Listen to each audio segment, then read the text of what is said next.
আমরা দেখেছি city corporation প্রথমত ডিক্লার দেয় যে আবাসিক এরিয়া, আসলে এটা আবাসিক এরিয়া থাকে না। বাসার নিচে যাচ্ছে তাই দোকান, এটা রেসিডেন্সিয়াল এরিয়া বলা যায় না। কমার্শিয়াল সেক্টরকে আবাসিক সেক্টর থেকে আলাদা করতে হয়। আমরা বর্তমান সময় দেখছি যে বসুন্ধরা নিজস্ব ব্যবস্থাপনায় রাস্তাঘাট মেরামত থেকে শুরু করে পরিচ্ছন্নতা, বর্জ্য নিষ্কাশন এবং মশক নিধন কার্যক্রমও চলমান। সেই জায়গা থেকে ড্রেনেজ পরিষ্কারের যে নিয়মিত তদারকি আমরা দেখি, সিটি কর্পোরেশনের অধীনে গেলে সেবার মান কিংবা রক্ষণাবেক্ষণের যে শৃঙ্খলা, সেটি কি কোনোভাবে ব্যাহত হবে কিনা?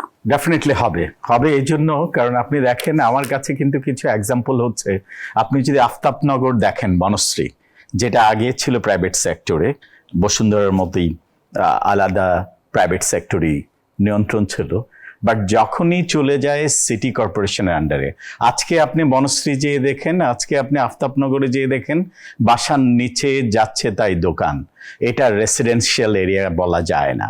আসলে রেসিডেন্সিয়াল এরিয়াতে যেটা থাকা প্রয়োজন, প্রত্যেকটা রেসিডেন্সিয়াল এরিয়াতে এই স্পেসটা থাকতে হবে, যে আবাসিক যে নিরাপত্তা। আপনি দেখেন, আমাকে সবচাইতে বেশি যেটা এনশিওর করতে হবে আগামী প্রজন্মের যে নিরাপত্তা, শিশুদের নিরাপত্তা। আজকে আপনি ঢাকার অনেক জায়গায় দেখেন, কিছুদিন আগে যে রামিসার মতো অনেক বাচ্চাকে কিন্তু জীবন দিতে হয়েছে, যেখানে নিশ্চিত নিরাপত্তা ছিল না।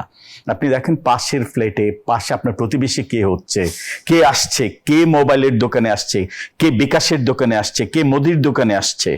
এইটা কিন্তু স্বাভাবিকভাবেই যিনি যেখানে থাকছেন সারাক্ষণ এটা নিয়ে কনসার্ন থাকবে না।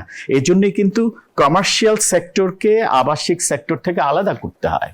আমি আমি আমি আমার দীর্ঘদিনের বাইরে থাকার অভিজ্ঞতা থেকে বলছি, commercial area is different from আবাসিক এরিয়া। তা আমরা যদি এই আবাসিক এরিয়াতে, যেটা হয় আমাদের যে কিছু ব্যাড এক্সপিরিয়েন্স আছে, আমরা দেখেছি সিটি কর্পোরেশন প্রথমত ডিক্লার দেয় যে আবাসিক এরিয়া, আসলে এটা আবাসিক এরিয়া থাকে না। আলটিমেটলি যেটা হয়, ম্যানেজ করে সেখানে কমার্শিয়াল সেন্টার